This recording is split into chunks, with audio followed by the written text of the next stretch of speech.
ચલો આજે આપણે બધા સરસ મજાની રમત રમવી છે.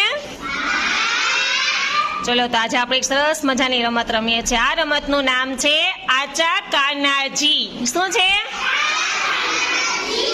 પેલું અક્ષર છે આચા કાનાજી. આ એટલે આંખ, ચા એટલે ચામડી, કા એટલે કાન,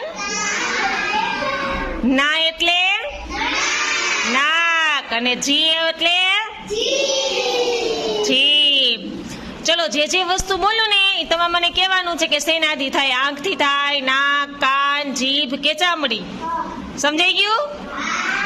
ચલો આપણે સરસ મજાની ચોકલેટ ખાતા હોય, ગેડી ગેડી લાગે તો કેમ ખબર પડે?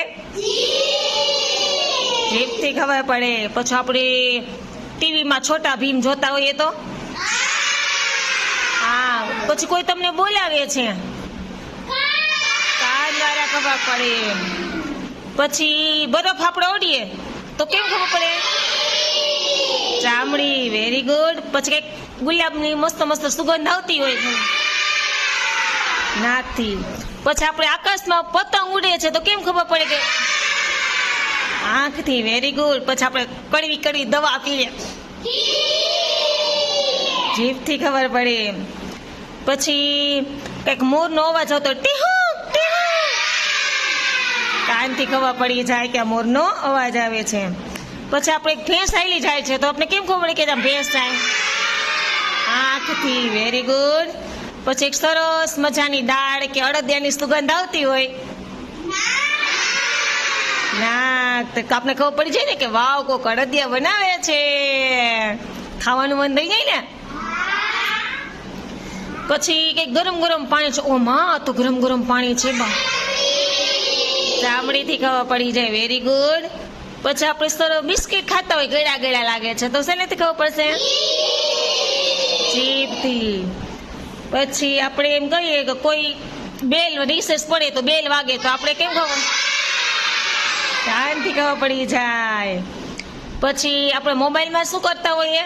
જોતા હોઈએ તો શેનાથી જોઈએ? આંખથી જોઈએ. પછી ખબર છે પહેલી વાર વરસાદ આવે તો માટીની સરસ મજાની સુગંધ આવતી હોય તો કેમ ખબર પડે? નાકથી ખબર પડે. પછી આપણે ઠંડી લાગતી, ઓ માં ઠંડી લાગે તો ચામડીથી ખબર પડી જાય છે.